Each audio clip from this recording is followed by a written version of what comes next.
We're going to be jumping into the draft here for game number 4, and I'd love to see if things change the way we're expecting them to, at least even with the bans here. And it's RRQ Akira that's going to be on the blue side. We've got Blacklist International on the red, and already I like the bans from RRQ Akira, especially with that carry. Take it out, Kadita as well. Yeah, so they've swapped once again. I think they're taking turns up until this point. But coming into game number 4 here, we see that carry as well as the Kadita is going to be the priority ban coming in from RRQ Akira, as well as the Joy and the Wan once again from Blacklist. Now, the question is, did you feel like there was anything in particular that they should have banned away? Do you think the Benedetta should be taken out?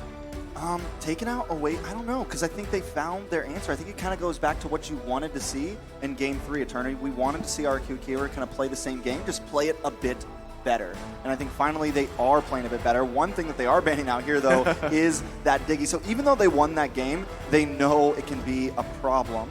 But this can still now give some other choices over to Blacklist here. The glue still open once again, so I'm wondering, does Blacklist want to ban that out? Because Takashi did have a decent glue game earlier. Now, we do have a quote coming from Coach Zays. I heard RRQ Akira is a strong team, and I heard RRQ Akira can win against MPL ID teams in the scrim, and not only one MPL ID team. So that means that, you know, they're keeping up with these powerhouse teams. And I mean, we saw it. We saw it in the previous game here.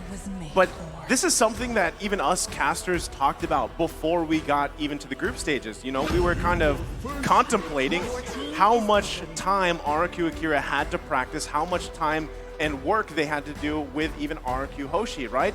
And honestly, from game to game, there are games where it evidently shows here. And you got to remember, they're playing against these powerhouse teams, and so far, they've actually been doing a pretty good job. Now, first pick is going to be that glue.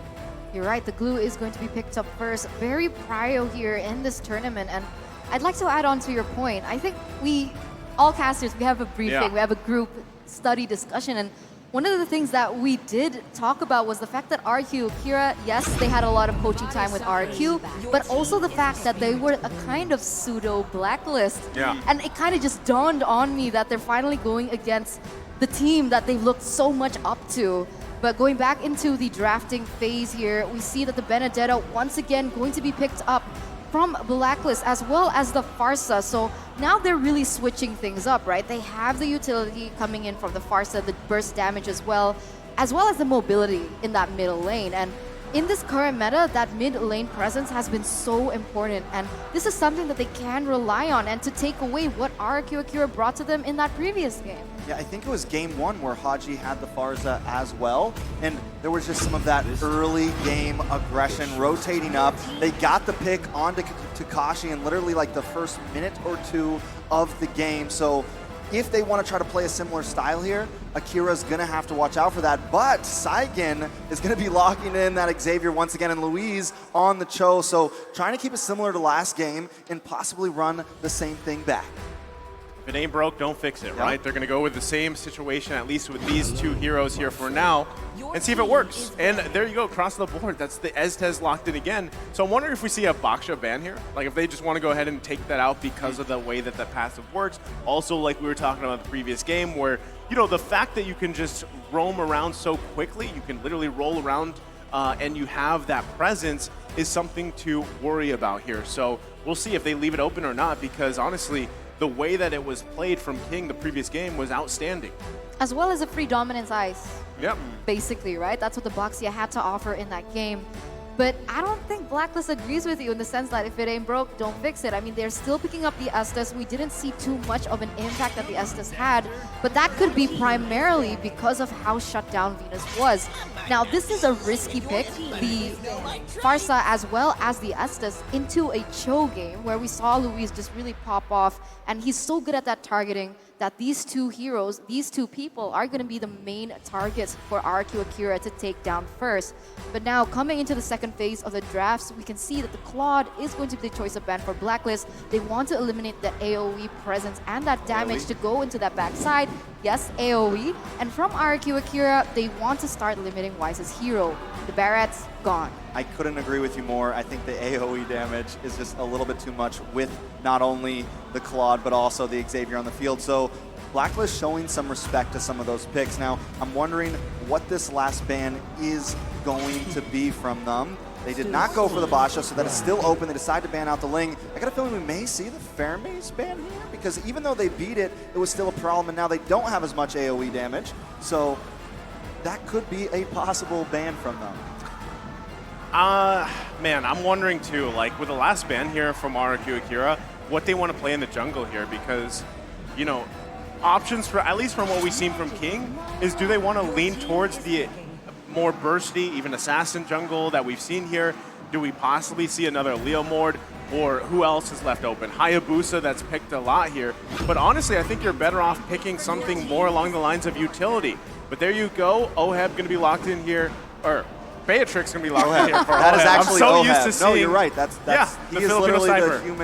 the human Beatrix. Yep. You're right. Locks it in. That's That was the same issue, remember, at MSC? MSC. The Cho, Kufra, and Chakno. Chakno. Yes. But yeah, the Beatrix is going to be picked up for Oheb. And I was wondering, right, seeing as RRQ Akira, they're relying heavily on the Xavier in the backline. Would it be crazy for Blacklist to pick up a Yuzong in the jungle for Wise? But before we get into that, we're going to see the last two picks to round out the drafts that RRQ Akira want to bring to the table. And once again, the Baxia, like you guys actually predicted before, as well as the Irithel. So they're relying on that extra movement speed as well from the Irithel, and they're trying to run them down. Maybe go in for Heavy dive, Heavy right? dive, Yeah, you're heavy right. dive composition for sure. And this is kind of what they did last time. He's going to rely heavily on Louise getting some of these picks and on Takashi disrupting that back line. The only problem I'm worried about is Oheb up against Gusta Lagusta here. Personally, I am just not the biggest Irithel fan. I like it against the Wanwan. Even then, Wanwan can sometimes get the advantage. So I'm a little iffy about it, but we do see as a final lock in there, that is the Akai. I'm guessing it's going to be in the jungle. How do you feel about it, Nisu? I think Akai's probably your best choice here because you needed that utility. You're going against a Baksha again, and so now you're going to see these two junglers pretty much just taking the Demon Slayer emblems and fighting for objectives, right? That's kind of going to be the trend here for this game number 4 ahead of us. But also still, yeah, you have a lot of burst potential. You have the sustain. If Oheb can farm up and just kind of go in vacation mode, Blacklist International will be in a good position. But RRQ Akira, like we saw them do the previous game, they've got similar picks, right? They can still work around it. They can still force Blacklist International to follow their tempo. And still, this is going back. How does Louise start these fights up? I don't know. We will see, because we are jumping into Game 4 in the Land of Dawn. Once again, this is Blacklist International going up against RRQ Akira in a best-of-5 series. Will RRQ bring us to a Game 5? Remember, match point here for Blacklist. If they're gonna get this game, if they can take this game, they're gonna continue their journey, but Louise might not continue his. Oh, there's the first blood here for Oh My Venus. Louise, you know, just taking too many hits this early on. That's not how you want to start it up. So now King gonna be the focus here. They get the stun. He's in a bad position. You don't want to go down here. Not like this. Haji grabbing a kill. And already off to a strong start here for Blacklist International. That is definitely huge and very troublesome for RRQ Brazil. Already 2 members down. Not only Louise, one of your prime roamers, but also your jungler. Ooh, 2-0 start, looking quite shaky. And Blacklist has been able to get this even before level 4. And this is the one thing that we mentioned about Haji on the Farsa. She's going to have so much damage even without that Feather Airstrike. And the fact that she's able to have that mini stun when she can combo out her skills, it's enough for them to use that type of utility to take these really aggressive roamers from RRQ Brazil down. I mean, not only that too, but you know, grabbing an early kill like this, always kind of what we see from these mid lane mages running the mystery shop. They get early kills, it gets even more devastating. And when you're talking about someone specifically like Farsa, who the burst damage is already there pretty early on in comparison to Xavier, who needs a little bit more time to build up here, that's going to be pretty devastating here. Very, very devastating. And on top of that, like you mentioned, the Farza, there's just so much movement. And once Blacklist gets a little bit of a lead like this, it's going to be very reminiscent of game 1. They're going to be hyper aggressive. They don't need to rubber band. They're just going to come in hard and fast. Oh, Haji going to wings by wings. Should be just fine here. Now, position-wise, it looks like they're both still going to fight for the turtle here. King going to be taking quite a bit of damage. Like the final blow comes out. Edward looking for the kill. King, though, able to secure the turtle under the nose of Wise as they still continue on. Dawning Light going to come out here, but Wise and Takashi stuck together. Wise falling. Luis with the kill, able to pick one up themselves. Way the Dragon comes out too. Back and forth they go. Now it's Luis on the run. Still going to be chased down here. Can't bob and weave out of there. Trying to run for the hills. Edward on the hunt. It's Luis, but can't get away.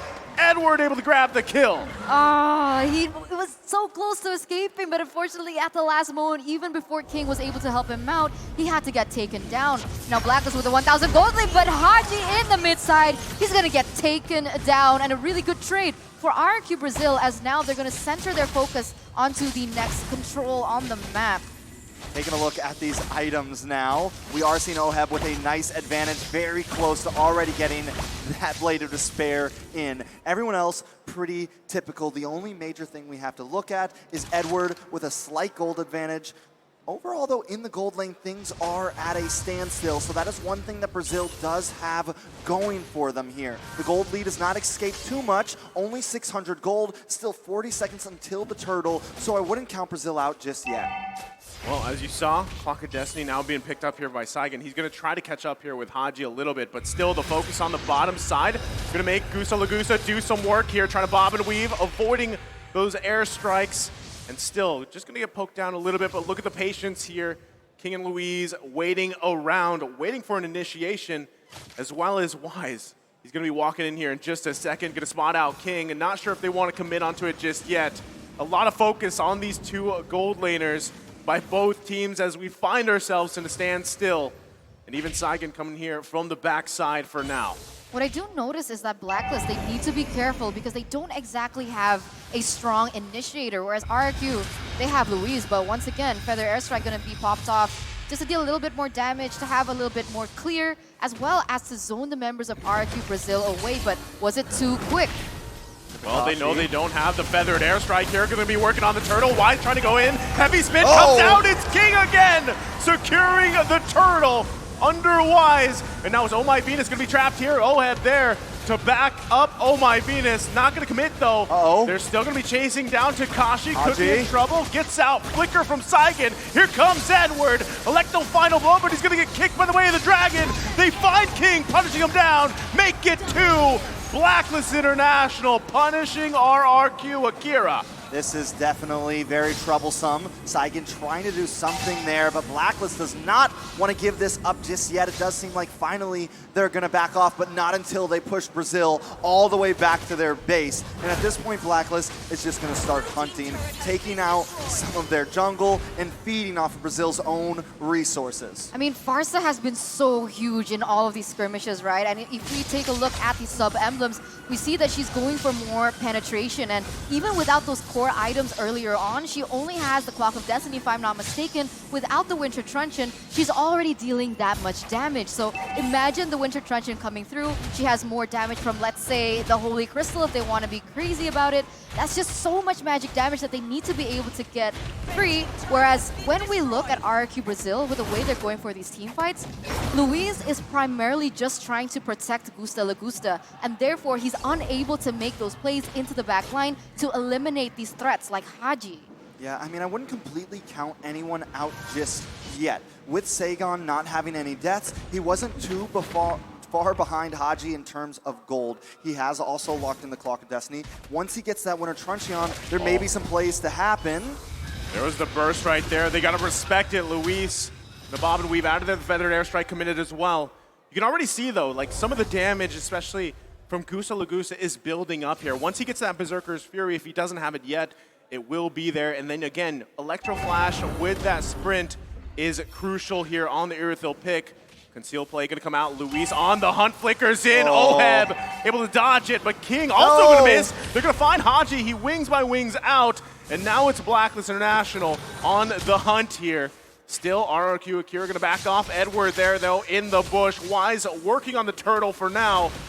RRQ Akira, this is gonna be very tough to fight. Saigon's still waiting for that dawning light to be available. The Takashi goes in here.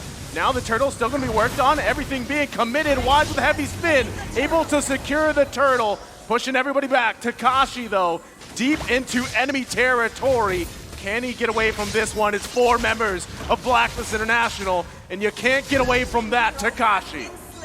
Definitely cannot get away with that. The thunder has been quelled as Blacklist rolls forward on this match. I gotta say right now, it is definitely an intense game 4. The only thing that Brazil has going for them, and I was about to say it, but now it's not true, was they were even in towers. But at this point, Blacklist is coming in strong. Luis, Luis, that is a misstep on his part, as that was 3 members. Now King trying to come up with a cutoff here, but still gonna be the same situation. There's just too much sustain, not enough damage from Saigon just yet. 5,000 gold lead for Blacklist here in the 8th minute, and they're trying to push the tempo even worse. And here you go, Takashi. He's gonna get pinned. Gets pinned down, heavy spin, able to pick up another kill here, and Blacklist International furthering their lead in this game 4. It's so difficult, right? Because so far, like I've mentioned before, I do realize that Blacklist, they don't have a hard initiator. So they are relying heavily on Haji for these initiates. And it's working so well. And for the moment, and for the most part, RRQ Brazil, they haven't been able to even build that magic resist. We do see the cloak coming through for Luis, but it hasn't reached that point. Okay, there you go. The Athena shield finally being built, and he's the only person who can try and negate that much damage coming in from Blacklist. And the fact that he's only built it here in the 8th minute, 9th minute, it's no concern that Blacklist has been able to dominate this much already early on. Yeah, and I mean, the big problem is the fact that he's just getting to hold on a second. Okay, Wise though, gonna use the heavy spin. Luis gonna get locked down here. Gonna be a kill going over to Oheb as they find one from RRQ Akira. They're still going around though. Wise gotta be careful. They're gonna back off. Feathered Airstrike to follow up, forcing out everything. And RRQ Akira now down 1 member. Lord in the taking for Blacklist International. That is definitely bad. And before the downfall of Brazil interrupted me, what I was going to say was, the fact that they're just getting defense against Haji is definitely troublesome, because now, as we're into the 10-minute mark, we have Oheb to worry about, who has gotten a lot of items, and now King in trouble. Yeah, there's no way you can get out of there. King was trying to get the opportunity to go for that retry still if he could. I mean, that happened, you know, we saw that happen to the Turtles, but by this point, Blacklist International not going to let that happen. Definitely not going to have to let that happen. But Brazil wants to keep on fighting. They find Edward there. Oh, Edward, you can't escape that one. Gusa Lagusa able to pick up a kill. Feathered Airstrike coming down. He's going to sprint out of there. Now Wise committing the heavy spin, looking for a cutoff. Finds Gusa Lagusa. One hit away, going to be able to survive. And now it's King going in. Wise could be in trouble here, but the damage from Oheb is too much. Takashi now going to be out of position, has to flicker out, still chased to the base, and just another hit away. Oheb just showing those guns and now focusing on the tier 2. Lord already marching down there in the top side as Blacklist, even though they lost a member there, they are going to be able to still put that pressure in the mid as they're looking for more. Inhibitor turrets not taken down just yet, so for the moment, RRQ Brazil, they're still staying relevant in the game, although they are losing at 7,000 gold deficit. It seems like Blacklist have not found the means to be able to really penetrate through. You know, Takashi right now is literally hanging on for dear life with his team. I mean, literally hanging on to every member of Blacklist, trying to just buy Brazil some time right now. Every time he goes in that back line, he is surviving a little bit longer. We saw him get caught up one time, but now, hold on. Oh no! Coming down, look at the burst damage. Oheb picking up a kill. King gonna be out of position a little bit here. He was waiting for the moment that they could find anything. Gusa Lagusa, is he going to be stopped? He's able to survive a little bit longer. Still RRQ Akira trying to hold on, but again, Hoheb has the damage. 6-0-2 on that iconic hero of his, and they might be pressing the situation even further. Focusing on the top side, gonna go ahead and grab this inhibitor turret. King now finally back in the base here. Edward grabbed that bottom. They're holding on for dear life. Feathered airstrike gonna be committed, and it's another one. Oheb able to secure another kill, pushing them back further. Wise cutting off Gusa Lagusta. Edward on the follow-up, but should be able to get away here. Base almost fully explodes. The flicker comes in. Can they still follow up? Gusa Lagusa still on the run. Where can he go? Blacklist International on the hunt here. He's buying time, but at what cost? Still going, can't get the kill. Haji to clean up. Definitely a valiant effort though, and at least he pulls Blacklist away from the base, and he does buy time in fact, but just enough time for the Lord to be back on the map into the hands of Blacklist. But I gotta say, right, that was genius, because if he didn't pull that, they would have ended that game, but RRQ Brazil, with that play from Gusa Lagusta, they're going to be able to prolong and try and recalibrate themselves, recalibrate their mentality of what exactly type of gameplay that they want to go for here, even though Blacklist is going to be able to get this next Enhanced Lord. But looking at the items, things are looking quite bleak, right? I mean, the problem is Gusa Lagusta, she has her items, right? You already have the crit, you have the attack speed, but the problem is because of that range, because of how big that Farsa's ultimate is, he can't get close enough to deal the damage, and it must be so frustrating. Yeah, definitely very frustrating, especially the fact that Louise can't get in there to help at all, right? Every time he goes in, he's getting melted down, but the question on everybody's mind, can they defend this push? Well, they're gonna have to deal with it as Lord in the mid lane. Flicker's coming in. Takashi trying to make a play, buy some time and some space. They're still going at Edward in the backside with Electro final blow. Dawning Light to follow up. It's not enough. Oheb does fall, but Gusa Lagusta as well. Both gold laners are down. Still the action ensues as Haji grabs a double. Takashi once again all alone here. Now Edward trying to push in the waves. Takashi trying to buy time. 3 versus 1 in the jungle. They just can't get this guy off of him. And Edward looking to end the game. Electro final blow comes out. Feathered airstrike. Look at the time. Takashi finally falls. And Blacklist International one step closer to making history as they take the series. What are the Brazilian kings to the queen herself? Blacklist International with a stellar performance. They have sent RRQ Akira crawling back down to the lower brackets. Definitely back to the lower bracket. I've liked to said it before, but it doesn't feel like a comeback bracket right now, but it still was a valiant effort by RRQ Akira. But tonight, Blacklist reigns supreme on the stage, putting on a great and stellar performance. Man, Takashi was doing work on that glue as much as he could, but I mean, little by little, that gold lead just got out of hand. I mean, RRQ Akira held on for as long as they could, but one after another, again, they didn't get to set their tempo. They didn't get to set the pace that they wanted to, and Blacklist International is just a team that really will punish that. So, again, good try here for RRQ Akira, but the defending champions able to prevail. Don't forget though, it's not over yet, right? For everyone, all of you watching into the audience, at home, on live, don't forget that RRQ Akira, they still have the chance to come back out of this alive. They're going to the lower brackets, which means they have a lot more time to learn. And remember, like we keep mentioning over and over, L is not for lose. It's for learn, and but the Agent Zero does strike back. Blacklist International advances to the 3-1 scoreline. And as you mentioned, honestly, I'm feeling bad for anyone that has to go against Akira in the bottom bracket. They did a great performance, and I got a feeling they could make their way very far into this M4. But, analysts, how you guys doing?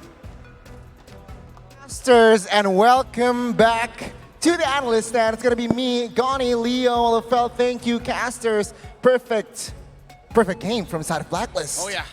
That's one more win for Blacklist, and that's nice to put one step closer to making history towards that title defense. And it's mission accomplished for Blacks International and agents all around the world. Yeah, and again, like they were saying, like now they're much more closer because again, this is the defending champions. If they go to the grand finals and they win it all, oh my God, back-to-back world champions? That'll be insane. Step by step, but a strong performance indeed. 3-1 and a very, very well-coordinated team. Good synergy. I mean, V-Wise was practically unstoppable in that game. Let's talk about the drafts here. What do you see? I'd like to focus more on the bans that Blacklist International employed. They actually picked up on that Claude, on Gusta La Gusta, and again, just that Ling in the second phase we're in, yeah, just always get rid of it. That's a Blacklist identity.